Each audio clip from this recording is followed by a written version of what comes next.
Hello, everyone. Welcome back to the Plains on the Prairie podcast. I am Max. And I'm Sam. And today we have another episode of our North Dakota Aces series. Today we're going to be focusing on Norman E. Olson. Norman was a P-47 and P-51 pilot during the Second World War with the 357th Fighter Group, specifically, I think, was it the 367 or 357th Fighter Squadron? Yep. We're going to be digging into his life, what he flew, the unit that he flew with, the 357th Fighter Squadron, and we'll wrap it up with some of his aircraft. Yeah, so it'll be a good mix-up after constant F6F Hellcat. Yep. Yeah, we hope you guys have been able to get through some of those Hellcat episodes. I know the last one was so cool. They've all been really cool. I had a good friend. I'll give a quick shout out to my man Chris, who gave it a listen and then messaged me saying it was a really good episode. So cool.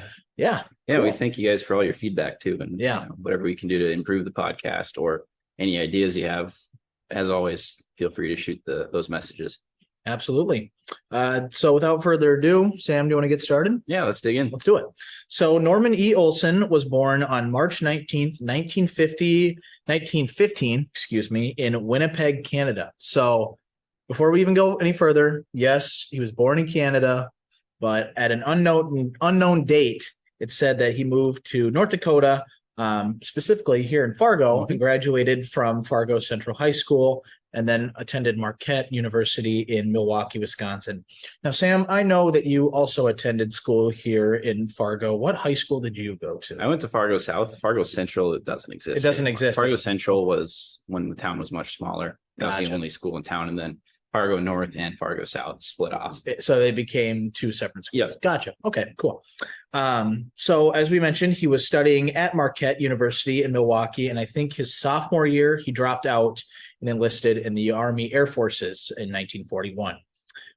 So it said here that he earned his wings with Class 42E at Foster Field, later named Foster Air Force Base near Victoria, Texas, and was then assigned to the 50th Fighter Group. The 50th Fighter Group would eventually become the 355th Fighter Group, and Olson would be assigned to the 357th Fighter Squadron. During his training, it's flying P-40s and then P-47s. So, Sam, maybe you can fill in on this. Would those soldiers, were P-40s like a pretty basic aircraft to fly like in an early role?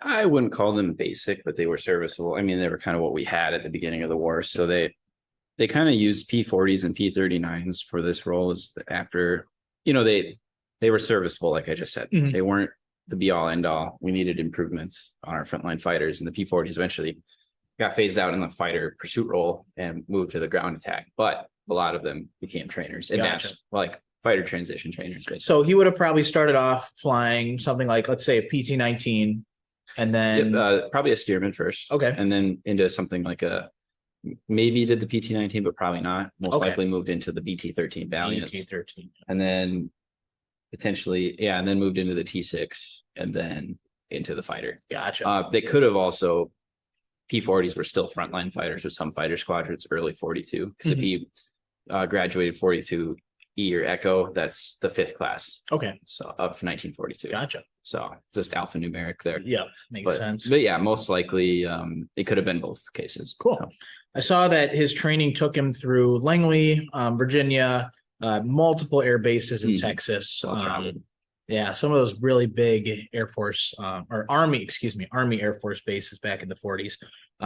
So as we mentioned, he was allocated to the 357th Fighter Squadron of the 355th Fighter Group and then shipped to England in mid-1943. So the 357th, along with its sister units, I think the 358th and 359th or 356. I don't remember seeing it, unfortunately. Other 350s. Yep, yeah. It's in that ballpark range, but they were stationed at RAF Steeple Morden. Did you find out? I couldn't really necessarily pin down where that was exactly located. No, I couldn't do either. It's kind of wild. You think about all the ex-Army Air Force bases from the Cold War era here in the United States, and then you look at England former littered. Everywhere. Yeah. So it could have been anywhere. Yeah. I mean, there's so many of them out there. I know like some of the famous ones are like, was it Kensington or something like that? really famous ones, especially ones that had bomber bosk units him down. stationed. Yeah, Yep, just a absolutely. lot of yeah. So as we mentioned, he was stationed at RAF Steeple Morton, and then at the time he was a lieutenant, and he actually flew. I don't know if this is 100% true, but he flew on the 355th's first combat mission on September 14th, 1943. Yep. So I don't know if he was alone on that. More than likely, he was not, especially Right. if that was a fighter sweep in the Low Countries of Europe, that being Holland, the Netherlands, and Luxembourg. Yep. But pretty cool to think that he was actually on that first mission. So on Olson's 18th mission, unfortunately, there was not a date available for it, but he shot down a Luftwaffe Me-210 near Mons, Belgium, and that was his first kill. And interesting. This isn't our first time that we've talked about the Me-4, or excuse me, the Me-210. Yeah, it was the podcast. I forget whose it was. Was it but Cohen? I believe it was Cohen's because Bloomer was all 190s. Yep. So it was Cohen. But yeah, it's like we talked about with Czech last week. Some weird victory. Yep, yeah. Absolutely. I'd say that was probably Olson's only really odd victory. Yeah. I think he only, for the rest of his kills, at least the ones that are known, it was 109s, and then I think his last one was a 190. Yep. But on November 13th, he scored his second kill against a BF 109. Unfortunately, it didn't have a date, it did have a date. I just said it, but a location of where it went down. Mm-hmm. And then on February 5th, to ring in somewhat of a new year, he managed to shoot down 2 more enemy aircraft on the same day, bringing his total. Yeah, that was during big week. Yep, big week. So the what is it? His 5th one was during big week. His 5th one, yeah, that's right. Yep. So as we mentioned, his 5th kill was a BF 109, which was during big week, which was the last week of February. Did you find why they called it big week? Was it like a big offensive? Yeah, I would equate it to just a huge basically just they threw everything they had at him. Mm-hmm. RAF Bomber Command and the U.S. Army Air Force, all the Air Forces based there, 8th Air Force included. Basically it was just a battle for air superiority. I mean, it kind of cemented U.S. air superiority. I mean, the attrition started kind of showing and it was Operation Argument is what yes, yeah, that was the official code word was.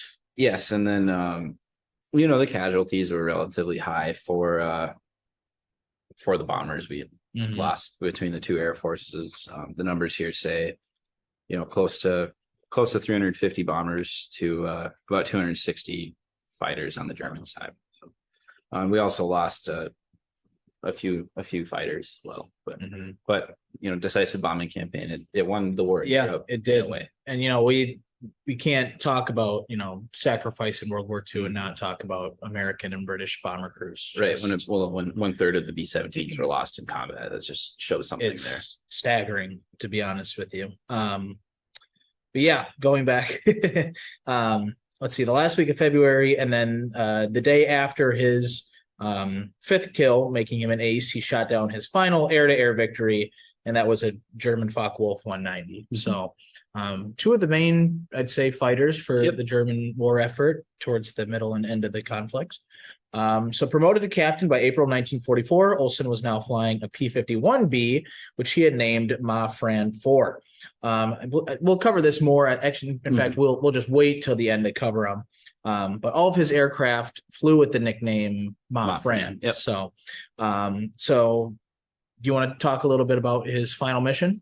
Yeah. So his final mission was on April 8th, 1944. It was a strafing run and near Sel Heifer. I said Sel Hofer. Hofer, yeah. Yep. Pardon my German there. He did manage to get 2 aircraft destroyed on the ground on his passes.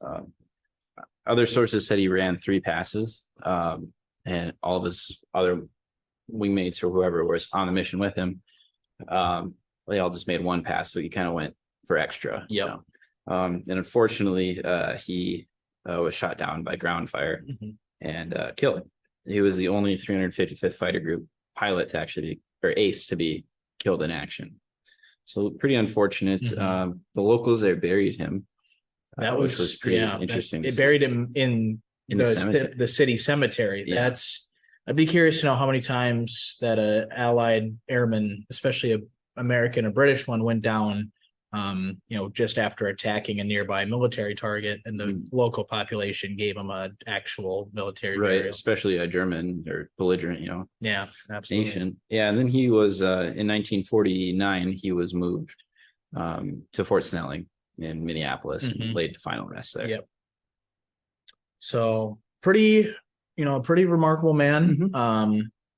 6 kills. That's an ace. Yeah, and he was only on the front for about 8 months. Yeah, which is pretty crazy. Absolutely. Not a very long time, but made quite an impact for sure. Absolutely. So now we will move into the history of the 357th Fighter Squadron. So activated in late 1942 at Orlando Air Base in Florida. They were, started off like any other training wing, assigned, I think, P-40s, and then eventually moved up to P-47s. I can't imagine that those P-47s would have been frontline. Would they have been like B models? They could have been B models that they advanced trained on, or they could have been training on the B models and brought over and then transferred over to Ds and so on and so forth. So deployed to Europe, the 357th originally focused on attacking German targets in the Low Countries, that again being Belgium, the Netherlands, and Luxembourg, mainly going after, convoys. Trains was a huge target, especially in the lowlands. Military installations, airfields, a lot of ground interdiction, stuff that the P-47 really excelled at. You hear people, especially a lot of World War II veterans, many years ago or somewhat recently, say that the P-47 could just take colossal amounts of damage. Absolutely. And I think crews appreciated the most about it is that it could dish it back. Oh yeah. So if you haven't seen a P-47 in person, I would highly recommend one day going out of your way, if you have to check one out. They are big. Well, in the 850s, plus rockets or whatever you throw at it. It's just it was its A-10. It was the A-10 of its day, pretty much. That's why the A-10 eventually was named the Thunderbolt too. Right. It's pretty cool to see that lineage between the two airframes. Very, very, very highly regarded. Absolutely. So later on, I believe it was actually just before Olson would have been killed, the squadron changed their mission to bomber escorts. They would escort B-24 Liberators and B-17s on bombing runs into German occupied territory, fighter sweeps, which I always forget. The P-47 did that role. Like you always, when you think of fighter escort, instantly you think of Mustangs. Let's just be honest here.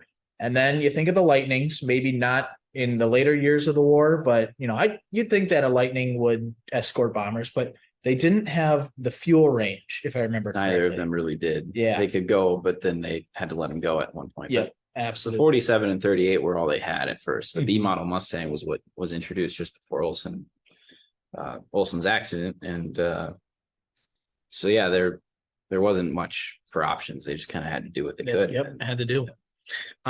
So actually I did find this out on April 5th, 1944. The 357th earned their first distinguished unit citation when they attacked I believe it was obviously a German base, but they attacked it during, of all things, a snowstorm or a snow squall, which basically the same thing. I couldn't find if there were any losses. I would imagine there might have been one or two, maybe a few more. But yeah, attacking a German base in a snowstorm. They had to be surprised. I would be surprised. Yeah. So in April 1944, the unit transitioned to the P-51 Mustangs, B models, as we were talking. They would eventually convert to the D models, I'd say arguably the most famous. Yeah.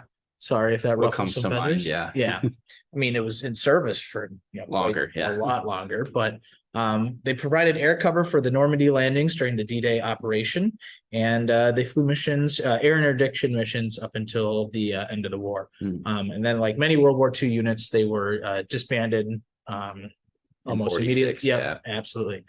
What I did find out, interestingly, was the 357th was reactivated in the early 1950s as the 357th Fighter Interceptor Squadron. Mhm. So it was one of those units that, had lineage in World War II and then flew F-86D, L, and L Sabre dogs. So you take a, Korean era F-86 Sabre, and then you put a big old Snoopy nose radar right in. You basically change everything but the wings. Literally. And I've heard people say that the Sabre dog was just what kind of word I'm going to say, to fly. It was ugly. It was a face that only Max could love, and that is true. I do love a Sabre dog. Oh yeah. But that mission lasted not quite that long. They were eventually deactivated in the late 1950s, but then brought back during the buildup for the Vietnam War as the 357th Tactical Fighter Squadron, flying the very venerable F-105 Thunder Chief. They flew F-105s in combat during the Vietnam War, I believe, from Korat, Royal Thai Air Force Base. It could have been Takili. I might have said that wrong, but the 357th got around with their missions and their lineage for sure. So after the 105s, they flew A-7D Corsairs, and I believe now they fly A-10s from Davis-Monthan Air Force Base. That's what I saw. Yeah. And they are A-10 training or A-10 training squadron and A-10 instructor training squadron. So they're training the next generation of A-10 instructors.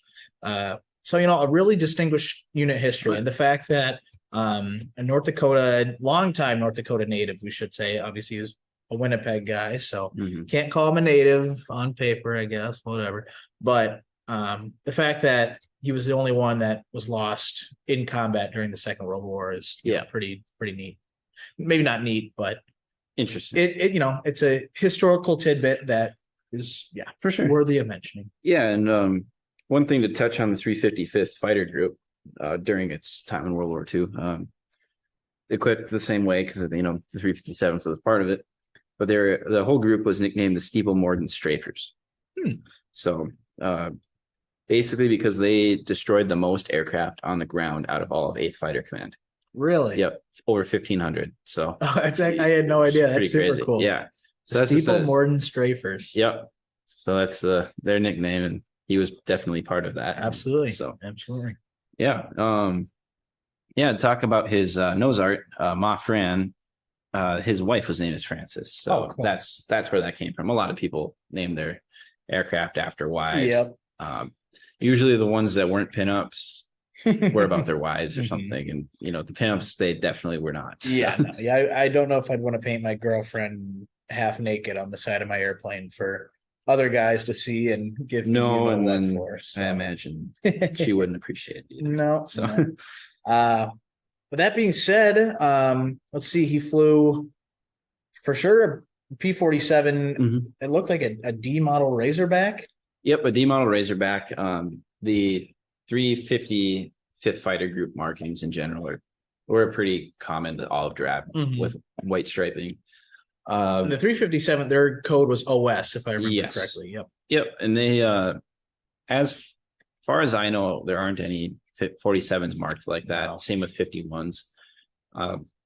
You can find a 51 here in Fargo. You can find a 47 Bonnie, a D model, just freshly restored out in Minot. So we need to go see that. I know. Here. We're working on figuring out. We're working on some actual video content for you guys. It's just a matter of time. Winter, I feel like we'll have a little bit more. Absolutely. More time to do that. So, but that kind of sums it up. Yeah. Do we have any other stuff to talk about before we sign off? No, it was a fun time to research this one. We have this was episode 7, so we have 3 left. We have two Hellcats and 1 Spitfire that we need to talk about. So we got 3 more as far as we know, and then we are working on a Minnesota Aces series. We probably will take a break between them just so we can offer some other content. Yeah. And we kind of want to go all out on the research on that. Yeah. Thumbnails and all that too. Track them down, really figure out, we're both pretty close. I mean, we're right across the river from Minnesota. What I think would be really cool is if some of these guys are buried locally, at least in northern Minnesota, go and check them out. That Yeah. I mean, that's close by. See if the towns have any historical information about their families, Exactly. stuff like that. Yeah, So, and I mean, we're already after digging around a little bit, we're at about 15 aces, and that's just quickly looking.